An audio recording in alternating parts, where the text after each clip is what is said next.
Algunas escenas de este programa han sido dramatizadas. Al final del verano de 1998, se reporta la desaparición de una niña en la costa del Golfo de Florida, provocando una de las búsquedas más grandes y exhaustivas de la historia.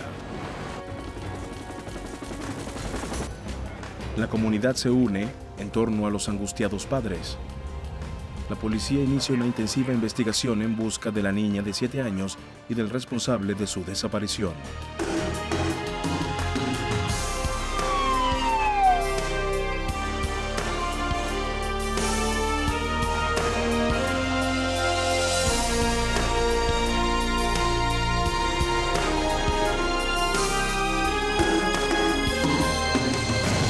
Los fiscales, en busca de la justicia. Cuando desaparece un niño, la oficina del fiscal del estado de Florida se involucra en la investigación desde el principio. En Tampa, Florida, a finales del verano de 1998, una familia y una comunidad dependerían de los fiscales del estado, Jay Pruner y Chris Moody, para encontrar justicia. Cada vez que desaparece un niño, especialmente uno pequeño de 7 años, todos los oficiales, los abogados, los medios y el público se interesan en el caso porque los niños son lo más preciado que podemos tener. Por eso, cada vez que algún niño está en peligro, ninguno quiere tener un desenlace negativo. Todos quieren tener un final feliz. Víctima indefensa. Good morning, 611 here on your spot for the country. You started with a new tune today called Driving. El 11 de septiembre de 1998, poco antes del amanecer, una madre soltera de 39 años despertó sola en la cama.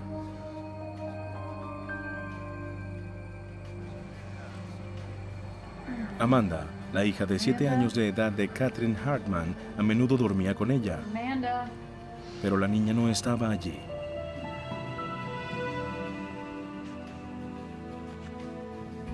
Amanda.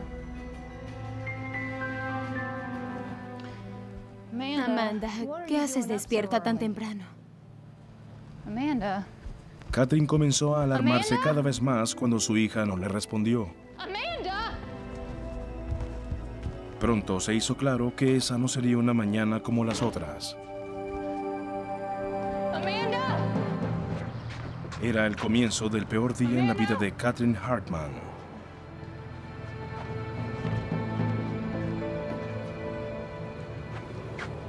Amanda. Aterrorizada, la madre llamó a las autoridades. A las 6:30 am, una llamada al 911 fue recibida por el Centro de Emergencias del Condado de Hillsborough. Detectives y oficiales uniformados rápidamente fueron al último lugar donde Catherine había visto a su hija, su propia casa.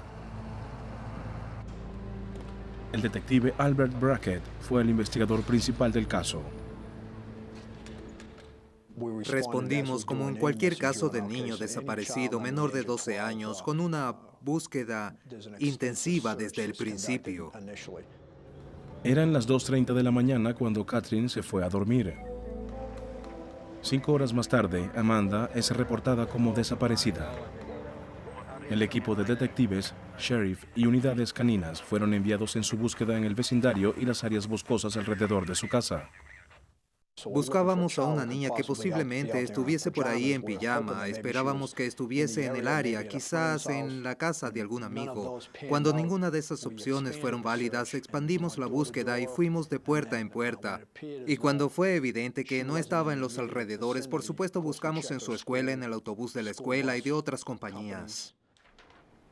Las autoridades también llamaron a la oficina del fiscal del estado de Florida.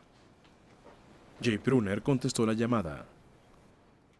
Nuestra fiscalía se involucró en el caso de Amanda Brown pocas horas después de su desaparición.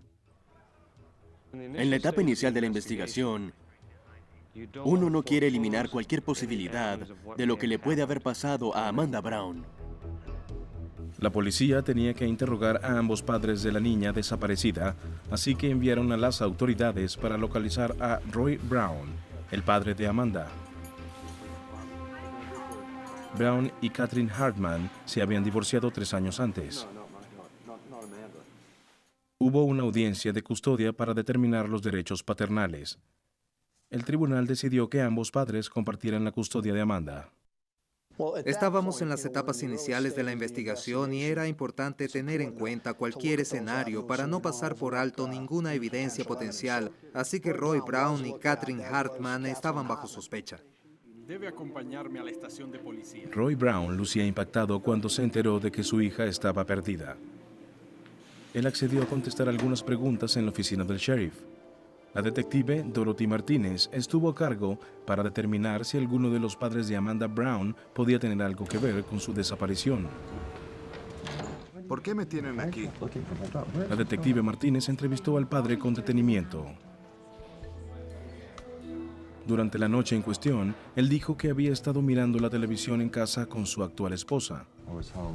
Brown dijo que según el acuerdo de custodia, Amanda pasaba una noche a la semana con él. Les dijo a los detectives que él y Amanda estaban ansiosos por un viaje que planeaban hacer el fin de semana siguiente. Le preguntaron sobre su ex esposa y él admitió que ella usaba drogas. Roy sabía acerca del uso de drogas de Catherine. Él sabía que era adicta a los analgésicos con prescripción y le preocupaba. Eso es lógico, pero él fue muy firme al decir que Catherine no permitiría que le hicieran daño a Amanda. Pasaban las horas sin que hubiera ninguna señal de Amanda. Habíamos cenado y luego yo me acosté a ver televisión. Catherine les dio detalles a las autoridades sobre los eventos de la tarde anterior. Eso fue lo último que pasó. Yo estaba dolorida. Había visto por última vez a su hija cuando las dos se fueron a dormir juntas en su cama, explicó Catherine. La señora Hartman dijo a las autoridades que tenía un nuevo novio. Su nombre era Willie Crane, un pescador a quien había conocido en un bar del vecindario. Catherine lo llamó antes de que la policía llegara esa mañana, pero dijo que no sabía dónde podría estar Amanda. ¿Tuviste algún problema para Catherine llegar? había preparado una cena con espaguetis para Willie Crane la noche anterior. Aún no está lista. Mi hija Amanda está aquí. Grandioso. Y quiero que la conozcas. Hola, jovencita. Tú debes ser Amanda. Sí. Catherine recordó que la pequeña Amanda había hecho amistad con Willie. Ella le dijo a la policía que él ayudó a Amanda con su tarea y que compartieron un juego de mesa.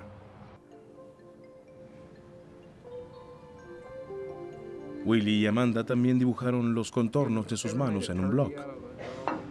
Más tarde, Catherine vio la frase "A Amanda le agrada a Willie" escrita en uno de los dibujos. Atrás por el sótano. Atrás. Catherine dijo que Willie la invitó a ella y a Amanda a su casa para ver una película. Siéntense y busquen una película. Amanda estaba emocionada con la idea, así que Catherine accedió a ir.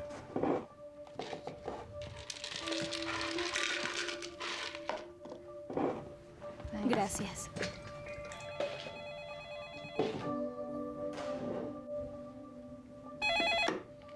Hola.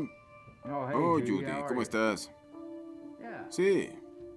Mira, te voy a Cuando la comunicar hija de con Willie llamó, le dijo a Catherine que la saludara. Catherine apenas la conocía, así que se sorprendió cuando Willie le dio el teléfono. ¿Vives por aquí? ¿En serio? ¿Te gustan esos videos? ¿Quieres ver alguno? ¿Seguro? Mientras mamá está al teléfono. Está bien, vamos. Sí. Entonces ustedes no van a menudo. Bien, lo sé, me pasa igual, es gracioso. Catherine no estaba segura de cuánto tiempo estuvo al teléfono. Realmente no sé dónde está, así que le diré que te llame, ¿sí? Bien, gracias. Adiós. Habrían pasado unos 20 minutos cuando se dio cuenta de que Amanda y Willie ya no estaban en la sala.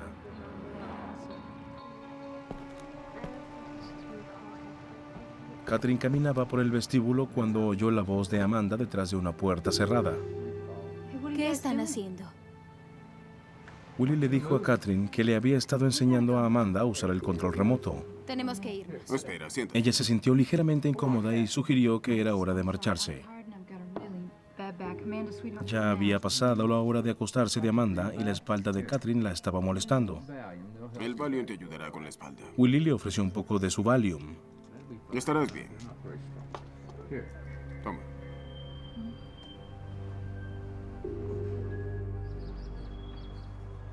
Catherine dijo a las autoridades que Willie la siguió hasta su residencia.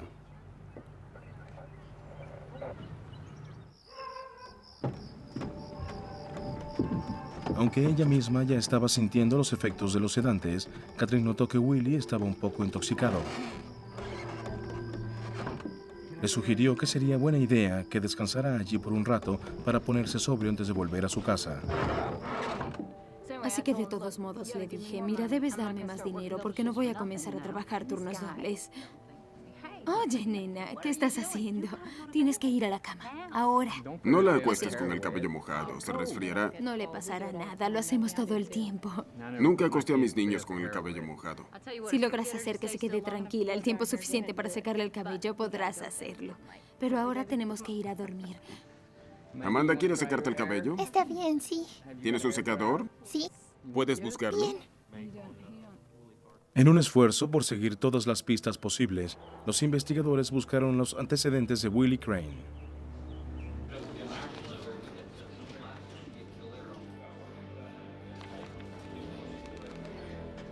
Conseguimos alguna información previa de él y descubrimos que tenía un extenso prontuario que incluía arrestos y condenas por ataques sexuales a menores. Así que, naturalmente, nos preocupamos.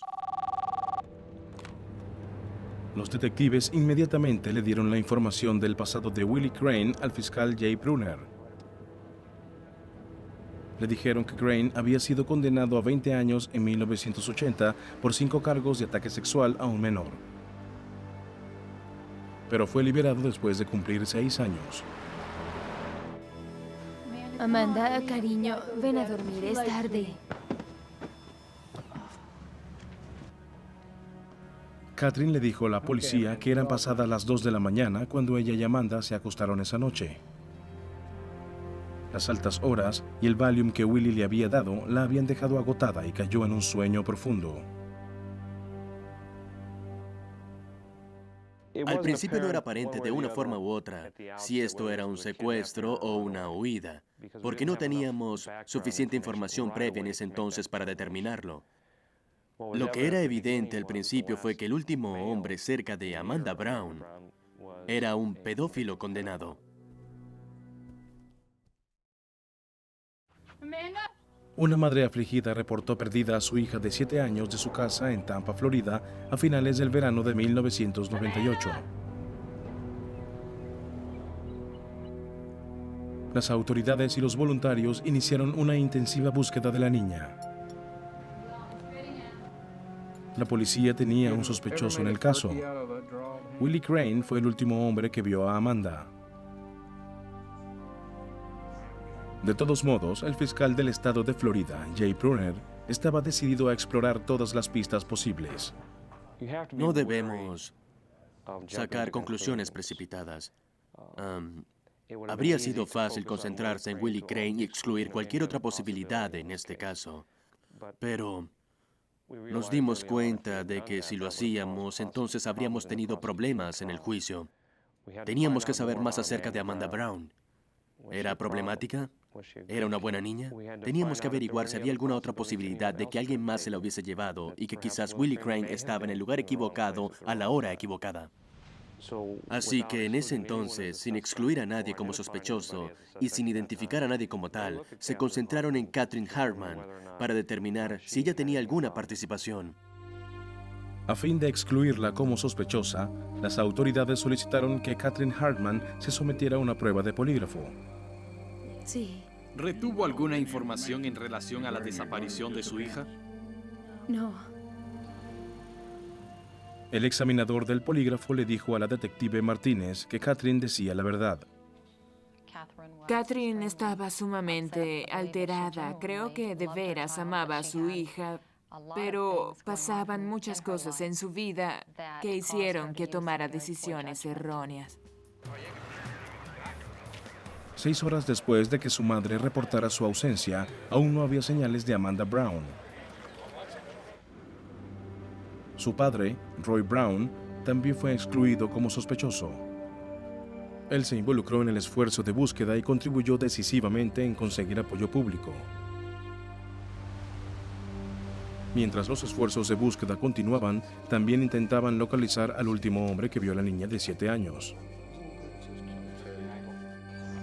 El investigador principal, Al Brackett, envió a un oficial a la residencia de Willie Crane, pero no había nadie en casa. Según un vecino, Willie se había marchado temprano aquella mañana.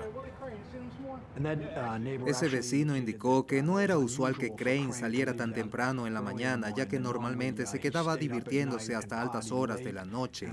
Se despertaba tarde en la mañana e iba a pescar cangrejos temprano por la tarde. El testigo también sugirió que Crane pudo haberse marchado deprisa.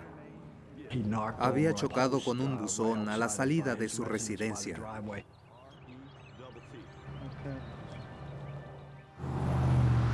Localizar a Crane no sería fácil. Según Catherine Hartman, él había dicho que iría a pescar cangrejos. ¿Pero dónde? La extensión de la bahía de Tampa es de 776 kilómetros cuadrados. El detective Michael Hurley comenzó su búsqueda en la choza de cangrejos, donde trabajaba Willie Crane. Cuando fuimos a la choza de cangrejos, no pudimos localizar al señor Crane, ni su camioneta, su remolque o su bote. Entramos en contacto con algunas personas que conocían al señor Crane y creían saber a dónde había ido a pescar cangrejos.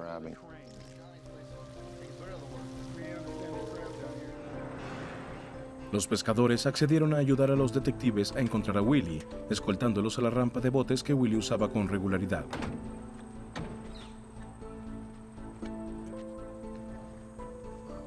Cuando llegamos allí, la persona que nos llevó nos señaló una camioneta blanca con un remolque vacío y nos dijo que esa camioneta y ese remolque eran de Will Crane. Pero el señor Crane no estaba en ninguna parte.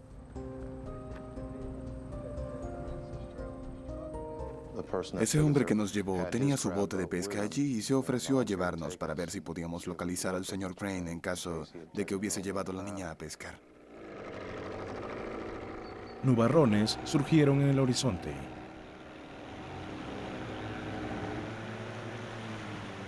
Después de aproximadamente 20 o 30 minutos, localizamos las boyas de cangrejos del señor Crane en el agua.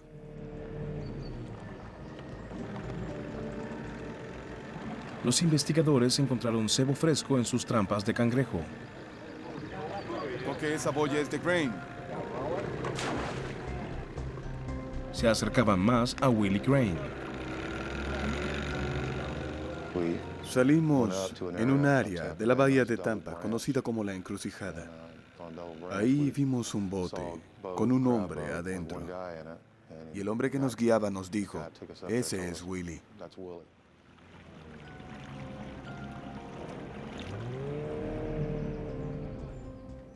Cuando nos ubicamos junto a su bote, me presenté y le expliqué que buscábamos a una niña perdida, que pensábamos que él podría saber algo de ella y que quizás podría ayudarnos. Él dijo que no estaba con él.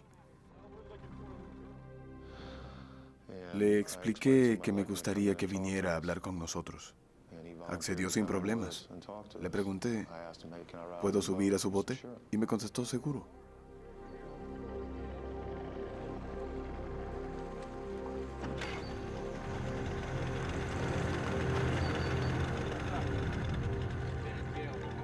En el camino de regreso, el detective se sorprendió al ver los zapatos del sospechoso. Willie llevaba puestos unos mocasines, una opción rara para ir a pescar. Hurley también notó rasguños en los brazos del hombre. Willie Crane accedió a ir a la oficina del sheriff para el interrogatorio. Las autoridades y los voluntarios locales ampliaron la búsqueda para incluir las aguas cercanas a la bahía de Tampa. Todavía había esperanzas de que Amanda Brown, de 7 años, fuese encontrada viva. En la oficina del sheriff, Willie siguió cooperando. Él contestó preguntas durante varias horas sobre la noche que pasó con Catherine Hartman y su hija. Fui a su casa. Cenamos espaguetis. Su versión de los acontecimientos fue diferente a la de Catherine. Según Crane, Amanda había ido a dormir en su propia cama esa noche. Él dijo que había decidido descansar con la señora Hartman porque estaba solo con ella.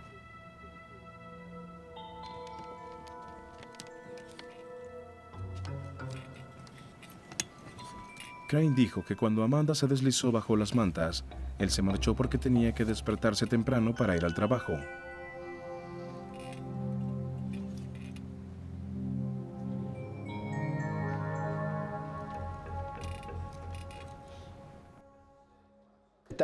En aquel punto, Crane me dijo algunas cosas que no tenían ningún sentido, como que después de dejar el remolque de Catherine Hartman, se había ido a casa. También nos dijo que cuando llegó era la 1:30 de la mañana, una hora un poco diferente a la que nos dijo Catherine. Nos dijo luego que cuando llegó a casa derramó un poco de cloro y como no le gustaba su olor, decidió limpiarlo y luego dijo, bien, voy a limpiar todo el remolque. Me preocupaba que me mencionara lo del cloro. Brackett también notó los rasguños en los brazos de Willie. Le pregunté directamente, lo miré y le dije, ¿cómo se hizo esos rasguños en sus brazos? Y Crane no respondió, se quedó mirándome y le dije, bien, le hice una pregunta, ¿cómo se hizo esos rasguños en sus brazos? Y contestó, ¿está tratando de inculparme? ¿Está inventando cosas? Y le contesté, no, solo le estoy pidiendo una respuesta a una pregunta directa. Todos están tratando de culparme de todo. Esto no me gusta. Él dijo, no lo haré, no quiero hablar más de esto. Pero sí le entregó su ropa a la policía para que la analizaran. Brackett notó que había manchas en el frente de su ropa interior, manchas que parecían de sangre. Brackett le dio a Crane una muda de ropa. En aquel momento me sentí incómodo con la idea de tener que dejar ir a Crane. Sentí que potencialmente le había hecho algo a Amanda Brown, pero no podía hacer nada, ya que no tenía ninguna excusa para retenerlo. Revisamos para ver si tenía alguna orden de arresto y no la tenía, así que tuve que llevar a Crane al negocio de los cangrejos y dejarlo libre. Las autoridades necesitaban evidencia concreta para retener a Crane y esperaban encontrarla en su casa. Las autoridades de Tampa, Florida, tenían a un sospechoso con relación a la desaparición de Amanda Brown, de 7 años, en 1998. Esto no me gusta. No hablaré más con ustedes. Willie Crane fue interrogado y liberado.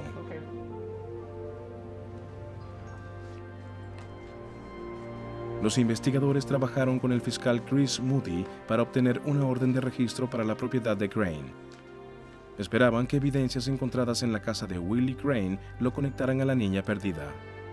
En este tipo de casos, trabajamos diariamente con la policía. Ellos nos actualizan y hacen el trabajo de las calles. Nosotros no estamos allí recorriéndolas, pero cuando se encuentra una evidencia o una entrevista o alguna otra información, ellos comienzan a unir las piezas y entienden qué se necesita para armar un caso. 10 horas después de que Catherine Hartman reportara la desaparición de su hija de 7 años, la policía ejecutó una orden de registro en la casa de Willie Crane, novio reciente de Catherine. El detective Al Brackett condujo la búsqueda. Lo primero que sentí fue un olor muy fuerte a cloro que venía del baño. Era obvio que el área había sido limpiada. Levanté la tapa del asiento del inodoro y vi lo que parecía ser sangre. También tómale una fotografía a la mancha. En ese punto obtuve las evidencias. El técnico tomó el asiento del inodoro, lo quitamos y lo desmantelamos. Además de eso, había un pedazo de papel que aparentemente alguien había lanzado al inodoro para hacerlo desaparecer, pero se pegó en la pared del interior de la taza y tenía lo que parecía ser sangre. Brackett le reportó al fiscal Chris Moody: es extraño que Crane haya limpiado todo el baño, pero que nunca haya tocado el lavamanos. Las áreas que fueron limpiadas fueron la tina, el interior de la ducha, el piso y el inodoro. Pero el lavamanos tenía cabellos y se veía sucio, como si no lo hubieran limpiado en un buen tiempo. Esto levantó las sospechas en cuanto al por qué alguien limpiaría a fondo un área, pero no otras áreas de un baño. Para los fiscales, era muy posible que el baño fuera la escena del crimen. Las evidencias recolectadas en la casa de Crane fueron enviadas inmediatamente para su análisis. En ese entonces trabajábamos en dos frentes, tratando de encontrar a Amanda si aún estaba viva. Y conservando las evidencias en el caso de que no lo estuviese, nos concentramos en la sangre y tratamos de trabajar lo más rápido posible. Más tarde ese día, Crane proporcionó saliva y muestras de sangre, de acuerdo a una orden judicial. Mientras el caso contra Willie Crane se fortalecía, los detectives estaban ansiosos por arrestarlo, pero el equipo de la fiscalía permanecía cauteloso. Hasta que el resultado del ADN no llegara, no teníamos la clase de prueba que necesitábamos para condenarlo. Las autoridades mantenían a Crane bajo vigilancia, al igual que los medios. A cada movimiento, una cámara estaba allí. La policía interrogó a algunos pescadores locales que trabajaron en las mismas áreas que Willie Crane, entre ellos a Al Darlington. ¿Amanda Brown vio algo Sí, por así televisión? es. Darlington había visto a Willie Crane la mañana de la desaparición. Un amigo mío y yo estábamos sentados aquí esperando la luz del día para poder comenzar a trabajar. Y vimos a Willie Crane antes de que zarpara. Él recorrió esa distancia delante de nosotros hasta que la mitad de sus neumáticos estuvieron en el agua. Nosotros no hacemos ese tipo de cosas. El agua de mar oxida los frenos y la parte inferior de la camioneta. Yo realmente no podía creer que alguien que hace esto a diario hiciera algo así. En los días siguientes a la desaparición de Amanda Brown, grupos de oficiales buscaron en cientos de kilómetros cuadrados, concentrados en las áreas donde Willie Crane vivía y pescaba. Los padres de Amanda, así como la comunidad, aún tenían la esperanza de que la niña fuera encontrada viva. Hubo un exhaustivo esfuerzo policial por tierra, aire y mar, usando diferentes tipos de tecnologías, aparatos de visión térmica y radares ultrasónicos. Se usaron botes especializados para explorar las aguas poco profundas en la bahía de Tampa. Y una tormenta llegó rápidamente. Y cuando uno de los pilotos de las lanchas trataba de regresar a la orilla, se desató la tormenta y la lancha volcó. La tripulación fue rescatada. La nave estaba perdida y no había señales en ninguna parte de la niña perdida. La atención de los medios en Willie Crane continuaba. Él salía constantemente en los noticiarios televisivos y en los periódicos. Como resultado, aparecieron dos mujeres alegando que Crane había abusado de ellas cuando eran niñas.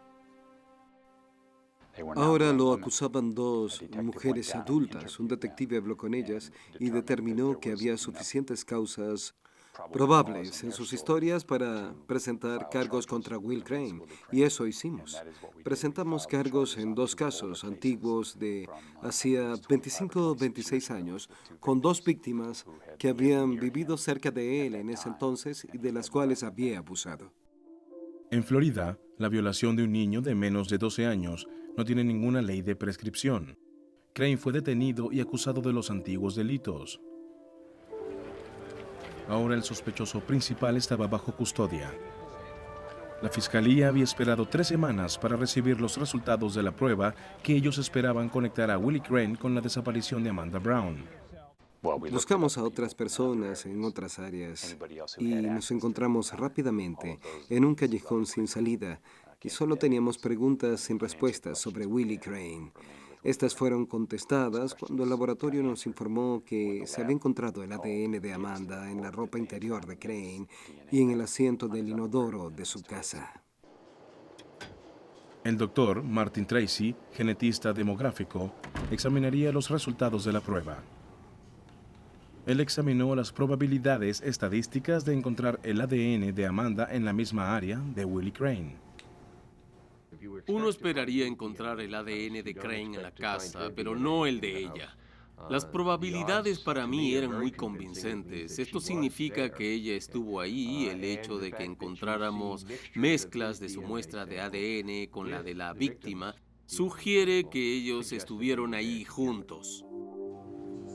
Los resultados de ADN proporcionaron a la fiscalía evidencias contundentes que conectaban a Willie Crane con la desaparición de Amanda Brown.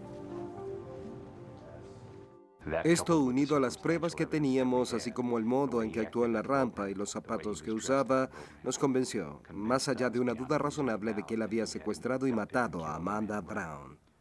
Así que lo culpamos de asesinato y secuestro. El fiscal Jay Pruner le dio la noticia al padre de Amanda y le habló de sus implicaciones.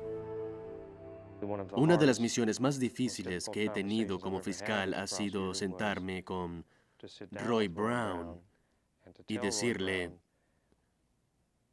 vamos a presentar cargos de asesinato contra Willie Crane porque creemos que Amanda está muerta. La devastación que lucía Roy Brown aumentó dramáticamente. La fiscalía estaba convencida de que Amanda había muerto a manos de Willie Crane. Ahora, sin pruebas físicas, ellos tendrían que convencer a las 12 personas del jurado de cómo murió y de por qué su cuerpo estaba perdido. Un año después de que Amanda Brown, de 7 años, desapareciera de su casa en Tampa, Florida, Willie Crane fue procesado por su asesinato. Este es el juicio del estado de Florida contra William Crane. El cuerpo de la niña nunca había sido encontrado, y las autoridades creían que Crane, un pescador de cangrejos, lo había arrojado en las oscuras aguas de la bahía de Tampa. La madre de Amanda, Catherine Hartman, era el primer testigo de la acusación. La mañana en que reportó la desaparición de su hija, Catherine dijo a las autoridades que Crane había estado en su casa cenando la noche anterior. Yo miré hacia afuera, hacia el porche, pero ella nunca saldría al patio en la oscuridad. Los elementos claves, en este caso desde el punto de vista de la acusación, debían establecer con total convencimiento del jurado que Amanda Brown estaba muerta, sin que se señalara a Catherine Hartman como una pésima madre y, como consecuencia de esto, que absolvieran a Willie Crane debido a la irresponsabilidad de ella. ¿Alguna vez se había escapado Amanda durante la noche? No. ¿Alguna vez la amenazó con hacerlo? No. Ella le tenía miedo a la oscuridad. ¿Vio a Amanda Brown después de haberse quedado dormida junto a ella a primeras horas de la mañana del viernes 11 de septiembre de 1998? No. El Estado trataría de demostrar que Willie Crane seleccionó a su víctima con cuidado, engañando a una mujer que sabía vulnerable a fin de llegar a su verdadero objetivo, su hija. En este caso, él evaluó a Catherine Hartman, yo creo que unos minutos después de conocerla, como una madre soltera, con problemas financieros, con una dependencia o adicción. Fingió tener la solución para todo eso. Vamos a volver en primer lugar al miércoles 9 de septiembre. Catherine describió cómo conoció a Crane en un bar al este de Tampa, 2 días antes de la desaparición de Amanda.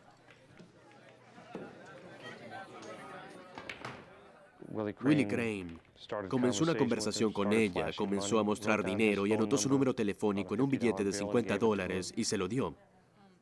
Él tenía el dinero y las drogas.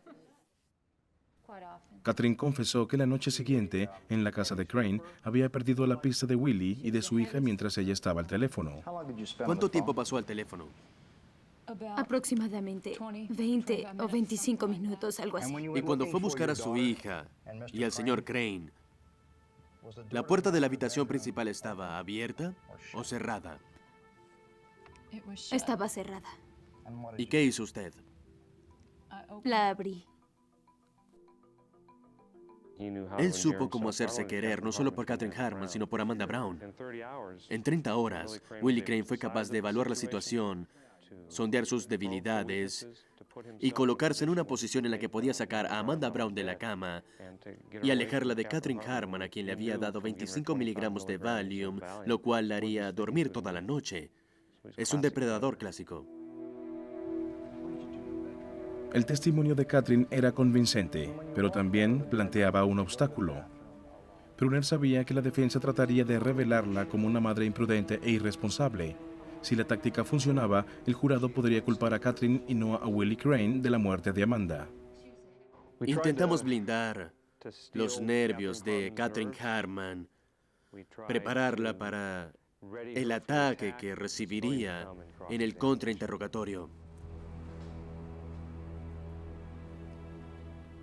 El abogado de la defensa le preguntó a Katherine acerca de otros hombres en su vida. Él también insinuó que su casa era insegura, ya que la cerradura de su puerta principal estaba rota. Su puerta no cerraba, ¿correcto? Así es. ¿No es cierto que el señor Crane pudo haberse marchado a las 2:30 de la madrugada sin haber cerrado la puerta correctamente? Objeción, juez. Llama a la especulación. Al lugar. Alguien más podría haber entrado durante ese tiempo, ¿no es así? Entre las 2:30 y 6:15 a.m., usted estaba dormida, ¿correcto? Sí, estaba dormida. A su favor, ella estuvo dispuesta a desvelar sus cicatrices y debilidades si eso ayudaba a obtener la justicia para Amanda. El siguiente testigo del estado, el forense Dr. Russell Vega, declaró sobre los rasguños en los brazos de Willie Crane después de la desaparición de Amanda. El testimonio del Dr. Vega era convincente porque explicó a través de los ojos de un experto médico que los rasguños del brazo de Willie Crane eran consistentes con el tamaño y el patrón de las marcas que dejarían las manos de una niña de 7 años. En el contrainterrogatorio, la defensa desafiaría el testimonio del doctor. Vamos a la evidencia 32. Esas son fotografías de una herida de rasguños en el brazo, ¿no es correcto? Es correcto. Un rasguño al dorso del brazo, un poco hacia el interior. ¿Estos podrían ser consistentes con las uñas humanas? Sí, podrían haber sido hechos por uñas humanas. También podrían ser consistentes con las trampas de cangrejos o mecanismos con alambres. Sí, podrían ser. ¿Qué me dices de arbustos, ramas, palos, cosas similares? También podrían haber sido causados por ellos, ¿sí? Gracias, doctor. No tengo más preguntas. La defensa repetidamente confrontaba a los testigos de la fiscalía con su propia versión de lo que podría haberle pasado a Amanda Brown.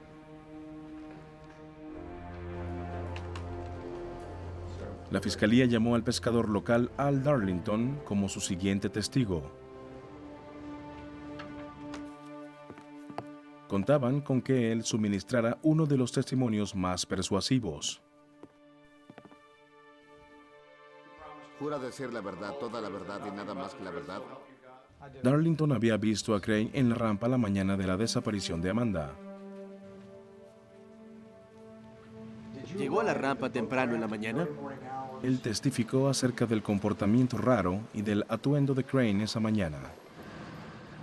Cuando salió de su camioneta, noté que tenía ropa de vestir. Tenía unos zapatos tipo mocasín, de color azul, oscuro o negro, con unos pantalones estilo náutico y una camisa formal. Estaba vestido como si acabara de salir de un bar, y siendo las 6:30 de la mañana, era bastante extraño.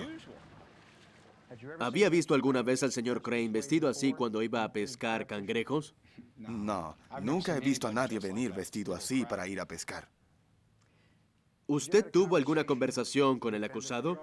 Señoría, ¿podemos hablar? Lo que Darlington había visto era un testimonio fuerte, y lo que había escuchado era aún más fuerte. Señor juez, estas declaraciones fueron El Estado hechas. quiso que el jurado escuchara que Crane le había dicho a Darlington que si llegaba a necesitarlo, él podría esconder un cuerpo donde nadie lo podría encontrar.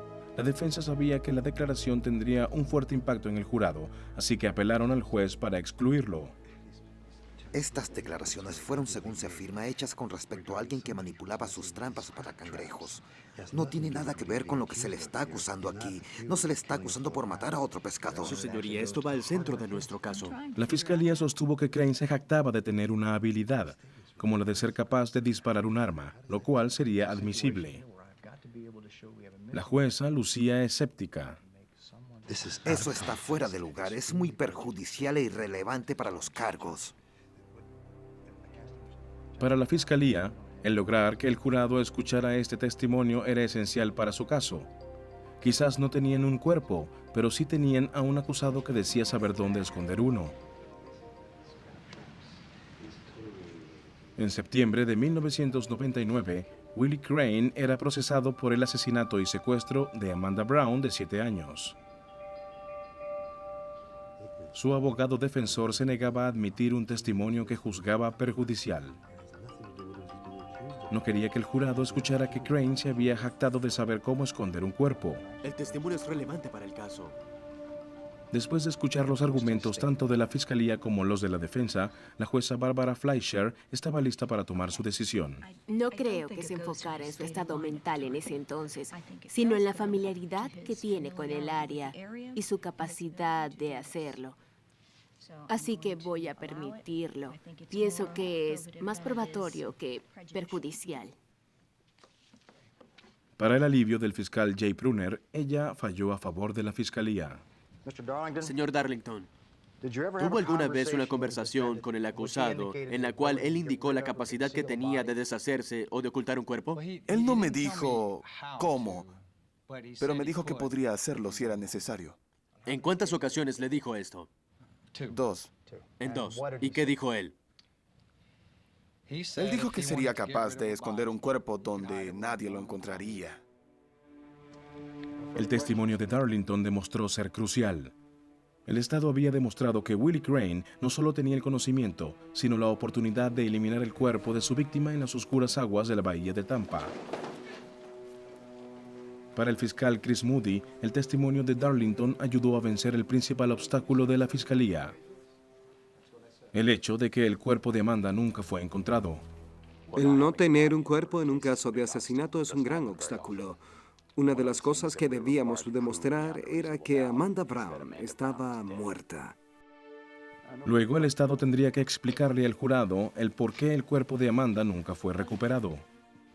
Detective Corley, ¿podría contarnos un poco acerca de la búsqueda? En su opinión, ¿fue una búsqueda muy exhaustiva y cuidadosa? Sí, señor. La búsqueda consistió en... Es un ambiente marítimo. Y aunque está cerca de la ciudad, es un ambiente marítimo bastante hostil. Es una zona anegadiza, por lo que no hay muchas islas verdaderas o sitios en donde uno se pueda parar todo el día sin tener el agua hasta la barbilla. Durante la búsqueda, una lancha policial se volcó y hundió en la bahía de Tampa. El fiscal Jay Pruner usó el incidente para ventaja del Estado. Las aguas de la bahía de Tampa son tan implacables que no pudimos encontrar una lancha de acero de 907 kilogramos. Es posible que un pescador de cangrejos con experiencia fuese capaz de eliminar el cuerpo de una niña de 7 años sin dejar un rastro de evidencia. Luego el Estado intentó demostrar que Amanda Brown había estado en la casa de Willie Crane la noche de su desaparición. El fiscal Chris Moody se apoyaría en las pruebas de ADN. Encontrar el ADN de Amanda y demostrar que estaba en la ropa interior de Willie Crane y en el asiento de su inodoro era la evidencia más irrefutable del caso, porque sin esta no habríamos podido demostrar que ella estaba muerta ni que Willie Crane la había matado. El Estado llama al Dr. Martin Tracy, genetista demográfico de la Universidad Internacional de Florida, para que interpretara las pruebas de ADN. Las pruebas de ADN tomadas de la casa de Crane muestran claramente que hay manchas de ADN que coinciden con Amanda Brown, la víctima. Las probabilidades de que esas manchas provinieran de otra persona son de 1 en cientos de millones. Las más convincentes son las mezclas de ADN como la que vimos en la muestra tomada del asiento del inodoro, que presentaba una mezcla de los patrones genéticos de Crane y Amanda Brown. Esto sugiere, al menos en términos de relación espacial, que ambos estuvieron ahí al mismo tiempo. El Dr. Tracy fue el último testigo en declarar para la fiscalía. Señoría, la fiscalía descansa. Bien, siguiente. La defensa llama a William Crane, su señoría.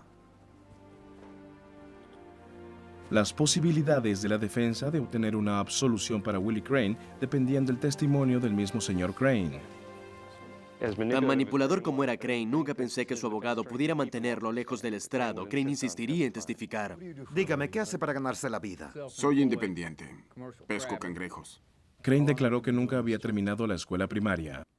Desde que tenía 9 años he tenido que trabajar. Siempre había sido un pescador. ¿Cuál es su nivel educativo? Crane tenía una respuesta para todas las sospechas levantadas por la fiscalía. Amanda, cariño. Por ejemplo, a menudo mantenía la puerta de su dormitorio cerrada para evitar que se escapara el aire frío de su aparato de aire acondicionado. ¿Tenía Amanda un diente flojo? Sí, ella comenzó a moverlo y moverlo hasta que comenzó a sangrar. Crane también tenía una explicación acerca de la presencia de la sangre de Amanda en su baño.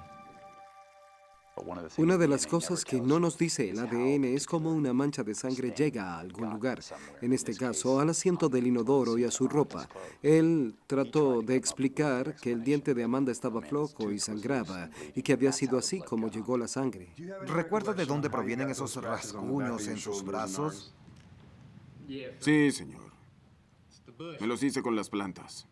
La gente que roba trampas las lanza a las plantas del manglar, y son difíciles de sacar. Así que pasé entre ellas y levanté los brazos para evitar que las ramas me golpearan. Seguí avanzando hasta que encontré mis trampas. No tengo más preguntas. Gracias.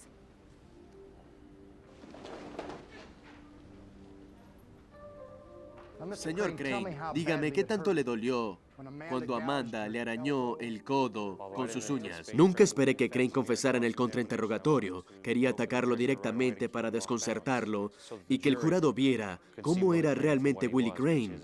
Un depredador frío y calculador que, aunque de origen humilde, era de mente ágil y reacciones rápidas. Y creo que el jurado vio al verdadero Willie Crane en sus respuestas evasivas y manipuladoras. El destino de Willie Crane estaba en manos del jurado, y los fiscales Jay Pruner y Chris Moody tenían que esperar. Cuando salió el jurado, yo esperaba por el bien de Roy Brown y Catherine Hartman y de Amanda que vinieran con una condena, porque si era posible tener un punto final en este caso sin haber encontrado el cuerpo de Amanda Brown, era con un veredicto de culpabilidad. Cuando el jurado vuelve, se podría oír caer un alfiler, sea un delito menor o un asesinato en primer grado. Cuando el juez le dice al presidente del jurado, podría entregarle el veredicto al oficial y hacerlo público, la sala del tribunal está en un silencio sepulcral. Y luego ella leyó el veredicto. ¿Han llegado a un veredicto? Sí, su señoría. Nosotros, el jurado, encontramos al acusado William Crane culpable de asesinato en primer grado. Un mes más tarde, en la fase de la imposición de la condena, la fiscalía presentó a varias víctimas anteriores del acusado. Sus historias tuvieron un gran impacto en el jurado. En noviembre de 1999, Willie Crane fue condenado a muerte. Los agresores de niños siguen un patrón en donde identifican a un niño de una edad en particular para satisfacer sus perversas necesidades. Los estudios muestran que eso sucede repetidamente si no son detenidos. Los padres deben estar conscientes de que hay personas con intenciones malas y de que su deber es asegurarse de que sus hijos estén protegidos de la mejor manera posible.